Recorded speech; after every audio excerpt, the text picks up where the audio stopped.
बिस्मिल्लाहिर्रहमानिर्रहीम। मुअज़्ज़ज़ सामीन गिरामी कदर, इंशाअल्लाह लॉकडाउन और आइसोलेशन के इस दौर के अंदर कोरोना बीमारी का वाहिद हल जो कुरान और सुन्नत से नज़र आता है, उस वाले से चंद गुजारिशात को आपके सामने रखूँगा।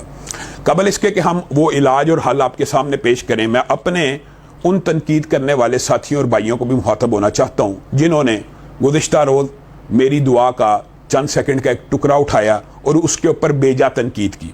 मेरे मुखातिबीन सिर्फ वो लोग हैं जिन्होंने मुझसे ये दलील मांगी कि आप पूरे कुरान में से एक आयत या ज़हीरा हदीस में से एक हदीस हमें दिखा दें कि जिसमें अल्लाह के किसी नबी ने या रसूलुल्लाह सल्लल्लाहु अलैहि वसल्लम ने काफिरों के लिए बद्दुआ की हो। तो मेरे भाइयों, अगर आपको इस बारे में इल्म नहीं है, आपका हक बनता है आप दलील मांगें।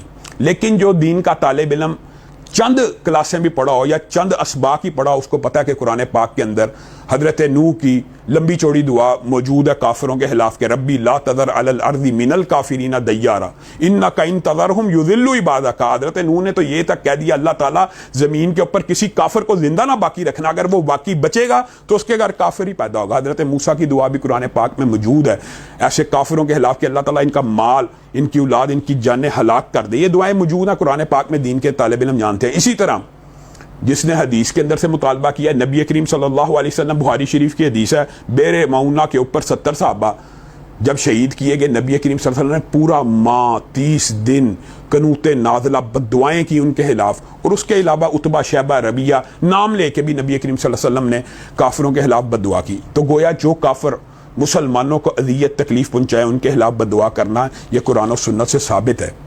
हमें तो दुख उन लोगों के ऊपर है जो हमारे ऊपर एतराज़ ये करते हैं कि काफिरों के खिलाफ बद्दुआएं ना करें, लेकिन एक मुस्लिम तालिब इल्म के खिलाफ उन्हीं की पोस्टों के ऊपर बद्दुआएं और लानतें और मलामतें लिखी हुई हैं। हमें उनकी कोई परवाह नहीं। ये एक खास गिरोह है कि जिनका रहनुमा फसाद चौधरी खुद कहता है कि मौलवी इस वबा की वजह, तो उनके पैरोकारों ने, अंध भक्तों ने इसी किस्म की बातें करनी है। हजार दाम से निकला हूं एक जुम्बिश में, किसे गुरूर है आए करे शिकार मुझे, हमें उनकी कतन कोई परवाह नहीं। जो असल मौजू है हम उसकी तरफ आते हैं। मुअज़्ज़ज़ सामीन गिरामी कदर, आपने किसी के बात के ऊपर कान नहीं धरना। आपने जो सिका मुस्तनद डॉक्टर्स हैं, वायरोलॉजिस्ट हैं, आप उनसे कंसल्ट करें। जो बातें मैं आपको बता रहा हूं, अगर वो इन बातों की तस्दीक कर दें, आप मान लें।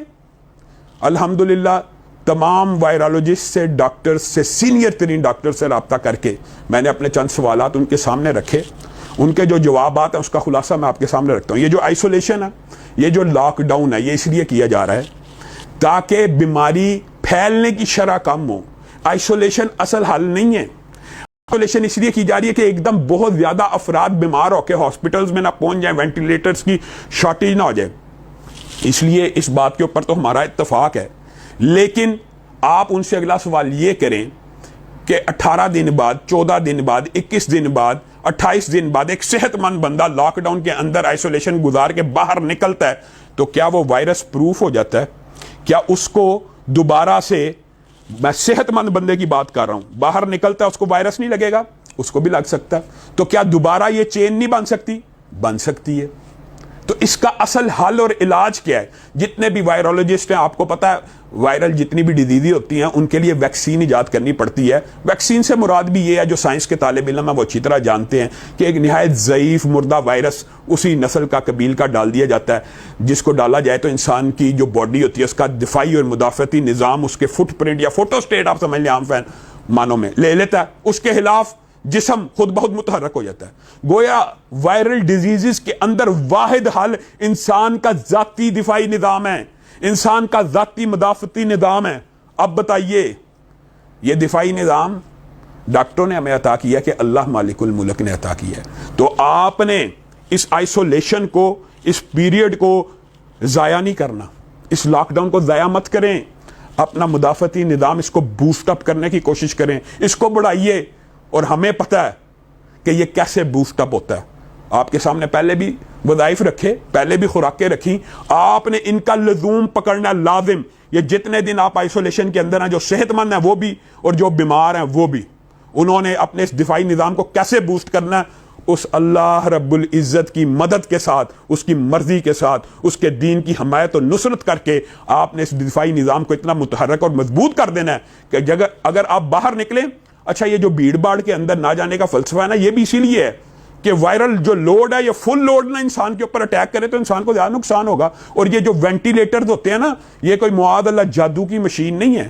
وینٹیلیٹر کے اوپر جانے کے بعد بھی دفاعی نظام کی اہمیت ہے. 18 گھنٹے کے بعد بندے کو سیدھا الٹا اس کو انڈر آبزرویشن رکھنا پڑتا ہے. تو وینٹیلیٹر بھی جادو کی مشین نہیں ہے. اس سارے بیماری کے اندر ایک ہی جادوئی مشین ہے, وہ اللہ رب العزت کی طرف رجوع کرنا ہے اور اللہ رب العزت سے اپنے دفاعی نظام کی تیزی اور مضبوطی مانگنا ہے اور منوانا ہے. آپ نے اور میں نے جن چیزوں کے اوپر دوام پکڑنا ہے, پہلے بھی آپ کو کیا ہے, آپ کا جو دفاعی امیونٹی سسٹم ہے جو اس کو بوسٹ کرنے والی چیزیں ہیں, شہد, کلونجی, زیتون کا تیل, زیتون کے تیل کے ایک ڈراپر میں اس کو بند کریں, ناک کے اندر 4 قطرے سیدھے میں اور 3 قطرے ادھر ڈالیں, دن میں 4 مرتبہ, انشاءاللہ اللہ کے فضل و کرم سے سینہ کھل جائے گا.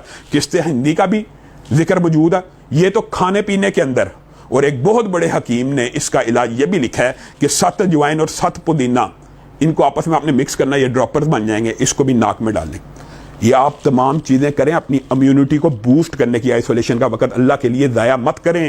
آئسولیشن کے اندر 100 مرتبہ صبح اور شام لا الہ الا اللہ وحدہ لا شریک لہ لہ الملک و لہ الحمد وہو علی کل شیء قدیر, یہ پڑھیں گے. اللہ رب العزت نے آپ کی حفاظت کے لیے فرشتے مقرر کیے ہیں. اللہ رب العزت نے یہ دفاعی نظام, یہ باڈی بنائی ہے. اللہ کو پتہ ہے یہ باڈی کس طرح متحرک ہو سکتی ہے بیماریوں کے خلاف. اللہ کی مان لیجئے, آئیے اللہ کی مان لیجئے. اعوذ بکلمات اللہ التامات من شر ما خلق, بسم اللہ الذی لا یضر مع اسمہ شیء فی الارض ولا فی السماء وہو السمیع العلیم. اس کے علاوہ درود پاک کثرت سے پڑھیے. ربی شرح لی صدری ویسر لی امری, یہ 7 مرتبہ ہر وقت پڑھتے رہیں. سورۃ فاتحہ 7 مرتبہ پڑھتے رہیں. یہ وہ ذرائع ہیں, درود پاک کثرت سے پڑھیں. یہ وہ ذرائع ہیں جس سے آپ کا مدافعتی نظام بڑھتا جائے گا. یقین مانیے آئسولیشن کا پیریڈ, کوئی ڈاکٹر آکسفورڈ یونیورسٹی کی تحقیق اٹھا کے دیکھ لیں, انہوں نے کہا آئسولیشن حل نہیں ہے. آئسولیشن کے باوجود ایک بندہ 21 دن بعد بھی باہر نکلتا ہے, 2 ماہ بعد بھی باہر نکلتا ہے, اس کو بھی وائرس لگ جائے اور دوبارہ چین نہ بنے, اس کی کوئی گارنٹی نہیں ہے. صرف ایک ہی گارنٹی ہے, آ جائیے اپنی امیونٹی کو مضبوط کیجئے, اللہ کی طرف رجوع کیجئے. وآخر دعوانا ان الحمدللہ.